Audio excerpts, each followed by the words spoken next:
Bonjour, je suis Corinne Huette de bossethemath.com. Dans cette vidéo, nous allons traiter 3 exercices sur les instructions conditionnelles en Python.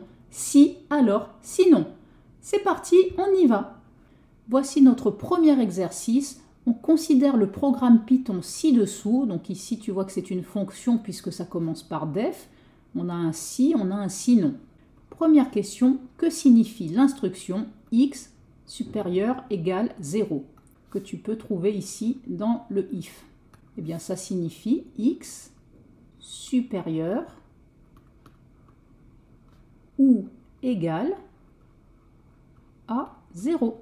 Deuxième question, que répond la console si on tape f de 4, f de 0, f de moins 5? Donc tu vois que ta fonction s'appelle f avec un argument ici x. Alors, si on tape f de 4, ça veut dire que ici le x vaut 4. Et donc, si le x vaut 4, est-ce qu'on va dans le si ou est-ce qu'on va dans le sinon? Alors le si, c'est si x est supérieur ou égal à 0. Donc ici, on a bien 4 qui est supérieur ou égal à 0.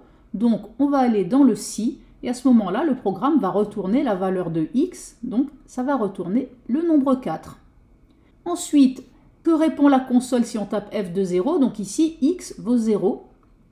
Et donc, il est encore supérieur ou égal à 0. Donc on va de nouveau dans le si et on va retourner le nombre x. Donc ici on va retourner 0. Enfin, si on veut f de moins 5, donc ici on a le x qui vaut moins 5. Donc ici moins 5 n'est pas supérieur ou égal à 0, donc on va aller dans le sinon. Et à ce moment-là, le programme va retourner la valeur de moins x, c'est-à-dire l'opposé de moins 5, il va retourner le nombre 5. Troisième question, quel est le rôle de ce programme? Eh bien, tu constates que si ton nombre est positif, on laisse le nombre tel quel, et si ton nombre est négatif, on donne son opposé. Donc en fait, ce programme calcule la valeur absolue d'un nombre x qu'on rentre en paramètre au départ dans notre fonction. On va aller sur mon logiciel Python pour vérifier tout ça. Voilà donc mon logiciel Python. Je crée ma fonction def qui s'appelle f avec comme paramètre x. Je mets mes 2 points. If x est supérieur ou égal à 0, on met 2 points, ça crée une indentation. À ce moment-là, on demande de retourner x. Et aligné avec le if, je mets le sinon, else. Je n'oublie pas les 2 points. Et à ce moment-là, je retourne l'opposé, moins x. Je compile mon programme. Et ici, dans la console, j'appelle ma fonction f et je mets comme valeur de x 4. Il me renvoie 4. Je veux f de 0, il me dit 0. Et je veux f de moins 5. Et il me dit 5. Voilà, donc la fonction f qu'on a dans notre programme, c'est bien la fonction qui, à x, associe la valeur absolue de x. Exercice 2. Premièrement, complétez le programme Python ci-dessous afin qu'il détermine si une personne est majeure ou mineure suivant son âge. Donc ici, on a une fonction qui s'appelle majeur ou mineur et qui a comme paramètre âge. Alors on nous dit si âge, blablabla, alors on retourne mineur. Donc quand est-ce qu'une personne est mineure? Si son âge est inférieur strictement à 18 ans. Sinon, donc ça veut dire que son âge est supérieur ou égal à 18, eh bien on va retourner que cette personne est majeure. Je vais dans mon logiciel Python pour créer ce programme. Voici donc notre programme, donc la fonction def qui s'appelle majeur ou mineur avec comme paramètre âge. Je n'oublie pas les 2 points. Je commence mon si, if âge est strictement inférieur à 18, je n'oublie pas les 2 points. À ce moment-là, je retourne que la personne est mineure. En dessous du if, j'aligne le else, le sinon, je n'oublie pas les 2 points. Et je fais un return majeur.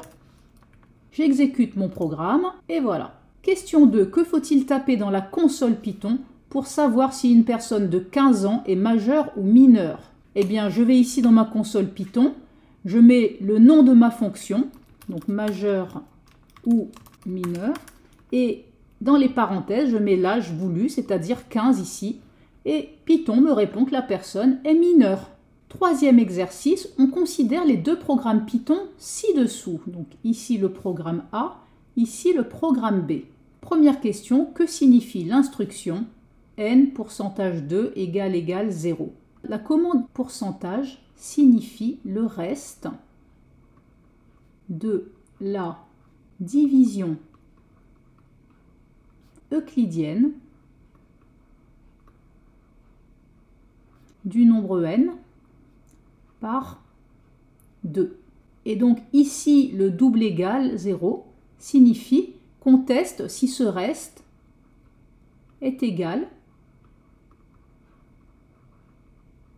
à 0. Mais en fait, si on divise un nombre n par 2 et que le reste est égal à 0, ça veut dire que le nombre n est pair. Donc ici, quand tu vas avoir cette instruction, eh bien, ça signifiera de savoir si le nombre n, entré ici en paramètre de notre fonction, est pair. Deuxième question, que renvoie test de 4 dans le programme A et ensuite dans le programme B? Eh bien, pour cela, on va prendre au départ un n qui vaut 4. Est-ce que ici j'ai n qui est pair? Oui. Donc je vais aller dans le si. Et à ce moment-là, je vais calculer m qui est égal à n sur 2. Donc 4 divisé par 2, c'est égal à 2. Puis je vais dans le return m et donc il va me renvoyer la valeur de m ici, 2. Dans le programme B, c'est la même chose. On a calculé m qui valait 2, sauf que ici, le return de m fait partie du sinon. Donc quand j'ai calculé m ici, en fait, mon programme est terminé puisque je ne vais pas aller dans le sinon. Donc dans le programme 2, on n'affiche rien du tout. Question 3, que renvoie test de 7 dans le programme A et dans le programme B?